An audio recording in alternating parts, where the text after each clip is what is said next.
Okay, so y'all, I knew this question was coming because I've actually never explained my kidnapping story into depth. So I'm gonna do it in 4 parts. I don't have storage, so y'all just gonna have to bear with me and keep coming to the parts that I put. But yeah, so long story short, y'all, I was out with a friend. My ex wanted me to come home like right then and there. So I was like, okay, like I didn't have a car at the time, so I was like, okay, I don't have the Uber app. So he's like, cool, like I'll just Uber you. So he calls the Uber, he lets me know the Uber description and the Uber driver that I'm supposed to be expecting. So when he pulls up, y'all, he's already like, it's weird. He's looking me up and down.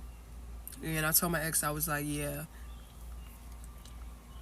stay on the phone for this because it's 2 in the morning. You're looking me up and down, and you're a grown ass man, and I'm a young freshman in college getting into a car. Personally, for me,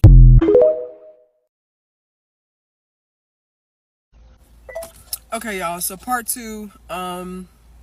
So yeah. Anyways, he's looking me up and down. I start walking towards the car, but I just told my ex, like, yeah, stay on the phone because, weird vibes. Like, but honestly, anywhere you go, men look at you. Like, you can't really control it. Men are just going to look. Like, I'm not going to lie. Anytime you think a man's not looking at you, act like you're not, and you're going to catch him looking at you. But yeah, so he's looking, y'all, and I'm like, okay, cool. Like, I'm right down the street from my house. Like, I'm literally like 3 minutes from my house. I'm not far. So I get in the car, and when I get in the car, he's on the phone with somebody named Boss. There's somebody named Boss on his phone. I don't know who Boss is, but I don't know whose boss is up at 2 in the morning. I don't know about y'all, but I know there's no boss up at 2 in the morning. So I'm kind of looking like, who you on the phone with? He gonna say, I'll let you know when we on the way. And I'm thinking like maybe he's gonna pick somebody up after me and he's gonna go to them, like I'm not really thinking like. Hey y'all, so part three. So anyways, he's on the phone. He's telling the person like I'm gonna let you know when we there, and y'all know I'm like, who's we? Trying to figure out who the hell is we. So long story short, y'all, we start driving down Gaines Street, which is a street that is where I used to live in Tallahassee, Florida, when I was going to Florida State University. And I told him the first time, I said, excuse me, sir, this is my stop. And I'm not gonna lie, I'm gonna give you the first time because it happens. Like, if you don't tell somebody fast enough, hey, this is my turn, they'll probably miss it. So I gave him his first little warning, you feel me?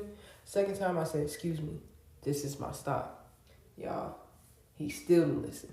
Third time, I said, this is my stop, and he started speeding. So I'm on the phone with my ex, and I'm like, bro, I told this man like 3-4 times that this is my stop, and he's not stopping, he's not making a U-turn. There's been numerous times for him to, and he's... So part 4, let's get into it. So going down Gaines Street, anyways, he won't stop, guys. I'm not gonna lie, I'm on the phone, I'm telling my ex, like, I need to jump out the car. Like, so as I'm like, I need to jump out the car, he can hear me say that. The driver can hear me say that. He puts his hand back and like presses down on my knee for me to not get out the vehicle. And I'm just praying, y'all. I'm like, please do not let this door be on child lock. Like, because I'm thinking like, okay, I'm in a minivan right now. They could just click on the child lock and I could be locked in the car and jumping out is not going to be an option. So I'm on the phone with my ex, and my ex is like, yo, like, jump out. Like, my ex starts panicking. He's like, bro, my girl's getting kidnapped. He starts yelling to his homeboys, and he's like, call 911 because he didn't want to hang up on me. So, y'all, I grabbed my backpack, and I jumped out of the speeding car. Okay, y'all, so I did sustain injuries. I think that's a big question that everybody has been asking me. I've gotten a few DMs that have asked, like, what were your injuries, all that. So I will get into the injuries once I tell you guys the rest of the story. So I jump out the car. When I jump out the car, y'all, I hit my head, my hip, my legs, and my feet. We can go into detail about each of those injuries as I start to get finished up with the story, which, guys, this story is almost done. So, hit my head, lost consciousness. I had to wake up fast, and I knew that I had woken up fast because, y'all, when I got up and kicked my shoes off, the man was literally turning back around, speeding back my way. I ran. Luckily, y'all, we were, like, still on my street, so, like, that was like a plus. Like I was on my street where my house was. So I kicked my slides off, ran to my apartment, banged on my roommate's door and told her like call 911. I know that my ex had already called 911, but like I was just so frantic that I was like just like help me. When I came to her door, I know I scared her though, because I hit my head so hard, y'all, that like there was like blood that was like dripping down. It was dripping down the back of my head into the front of my head, because I had hit like right here. And when I tell y'all, woo,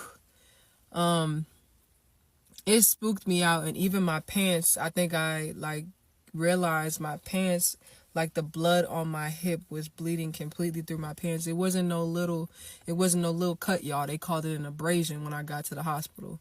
But anyways, the ambulance came and they were just trying to keep me up. They were just trying to talk to me, keep me up, conversate with me.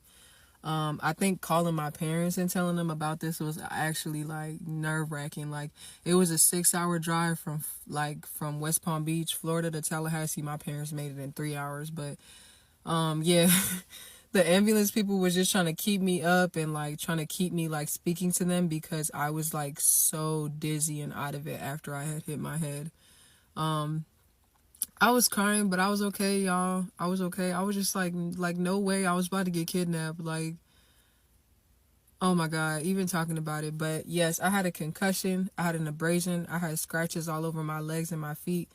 I'll probably post my hip and kind of show y'all, like, if y'all, it's a lot. I'm not going to say it's a little, but my abrasion was definitely one of my worst injuries after jumping out that car. So, yeah, but they found the guy, arrested him, police report on him. So when I got a year of eligibility back at Kentucky, which everybody was like, how'd you get a year back? How'd you get a year back? Because I lost a year due to that Uber incident. So, yeah.